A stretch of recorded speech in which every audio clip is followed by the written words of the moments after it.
Well, I finally finished the recording studio.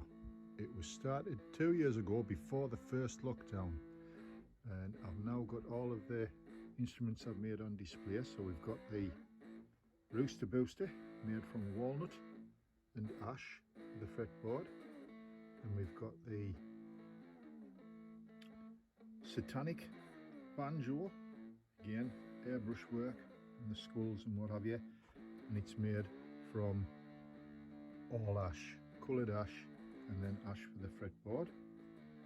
And we have the toilet seat base hanging there, made from a toilet seat, and the neck is made from walnut and Scots pine.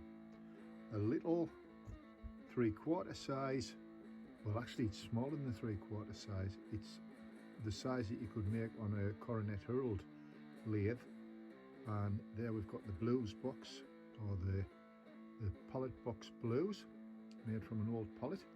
That's the miner's shovel there, and it's a fretless 3/4 size, and that one is a fretted Speyer & Jackson stainless steel shovel. That one there is the one in the corner is from box stock, and that was the first box stock that ever took place in Wolverhampton with Chickenbone John.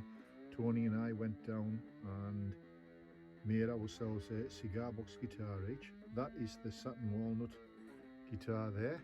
We move around, there's the hats for the wooden tops. The two there, they're my pride and joy. They're collaboratives made with both Chris Teague and Barry Teague and myself. I turned the balls, Chris painted Kato and Indy, and Barry made the necks and then the fretboards, and they're beautiful. They are my pride and joy, those two blues balls.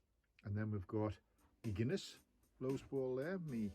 It's a ring off a hat, and that one there, that's a cigar box guitar that was given to me. I didn't make that one, that was given to me by a young lad, and he made them, and he actually started turning, and I gave him a grinding jig and showed him how to use it, and he gave me a guitar as a gift.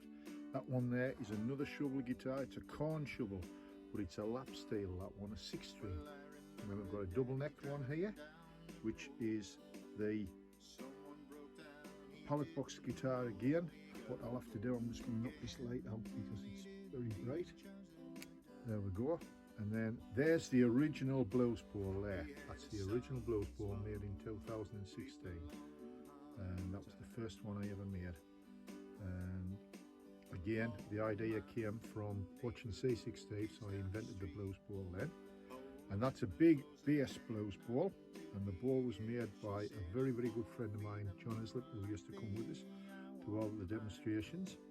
Then we've got an old Marshall amp here. It's a bass amp, that one, with a Chickenbone John stomp box on the top, and that's an old Marshall amp as well. The one on the top must be about 35 years old. It's a bass amp, and the one on the bottom will be 21 years old, because that was what I got for my 40th birthday with a guitar off Janet. There we are.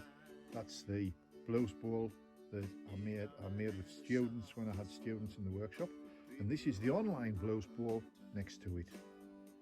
And on top of that, we've got the baby blues ball, the tiniest blues ball that I make, and then we've got a lap blues ball there. That one, the ball was actually turned by Tracy Owen as a part turn, and I returned it. And then I coloured it when I went on a course with Phil Irons. And there we've got, that's an amp, and there we've got lovely Kato. That's a picture that was gifted to me by my friend Pat. The picture was taken by a fabulous photographer, Kristen. And there's Kato, a beautiful boy. And there's Indy, gorgeous girl.